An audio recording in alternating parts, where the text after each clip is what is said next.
અમરેલી શહેરના બરચક વિસ્તારમાં આપની વેલા જૂના માર્કેટિંગ યાર્ડમાં મોડી રાત્રે ભીષણ આગ લાગવાની ઘટના ઘટી હતી. ત્યારે જનરલ ગોડાઉનમાં લાગેલી આગમાં મોટા પ્રમાણમાં કાર્પેટ, બારદાન, કાચી અને પ્લાસ્ટિકનો સામાન બળીને ખાખ થઈ ગયો હતો. આ ઘટનાની જાણ થતાં જ અમરેલી ફાયર વિભાગના ઓફિસર ગઢવી સહિતની ટીમ તાત્કાલિક ઘટના સ્થળે પહોંચી ગઈ હતી. જે બાદ ફાયર બ્રિગેડની ટીમે કલાકો સુધી પાણીનો મારો ચલાવીને આગ પર કાબૂ મેળવ્યો હતો.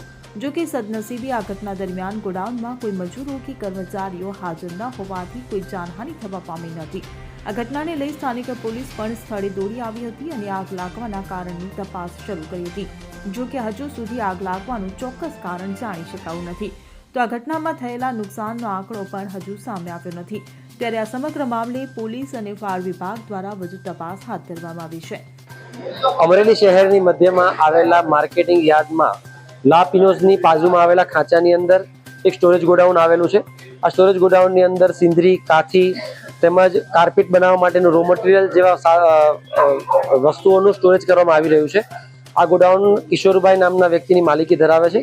આ ગોડાઉનની અંદર અચાનક આગ લાગવાની ઘટના બનેલી હતી, જેની ટેલિફોનિક જાણ ફાયર એન્ડ ઇમરજન્સી સર્વિસના કંટ્રોલ રૂમ ખાતે કરતા તાત્કાલિક ધોરણે વોટર બાઉઝર અને મિની ફાયર ટેન્ડર બંને લઈ અને ફાયર ઇમરજન્સી સર્વિસની ટીમ ઘટના સ્થળ પર પહોંચી હતી અને સંપૂર્ણ આગ પર કાબુ મેળવી લેવામાં આવેલો છે. સદનસીબે આ દુર્ઘટનાની અંદર કોઈ પણ જાનહાનિ થવા પામેલ નથી. અશોક મડવર સાથે CN24 ન્યૂઝ અમરેલી.